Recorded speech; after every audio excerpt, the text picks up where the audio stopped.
Traffic ജാമിനോട് നമുക്കെല്ലാവർക്കും വെറുപ്പാണ്. പ്രത്യേകിച്ച് ദുബായിൽ ജീവിക്കുന്ന നമ്മൾ ട്രാഫിക് ജാമിൻ്റെ വിക്ടിംസ് ആയതുകൊണ്ട് തന്നെ.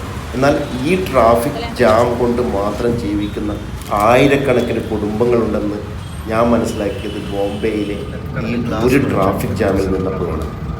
കടല വിൽപ്പനക്കാർ മുതൽ പുസ്തകം വിൽക്കുന്നവർ, പിന്നെ വണ്ടി സർവീസ് ചെയ്യുന്നവർ, വണ്ടിയുടെ ആക്സസറീസ് എന്ന് വേണ്ട യു നെയിം ഇറ്റ് ഈ ട്രാഫിക് ജാമിൽ കിട്ടും.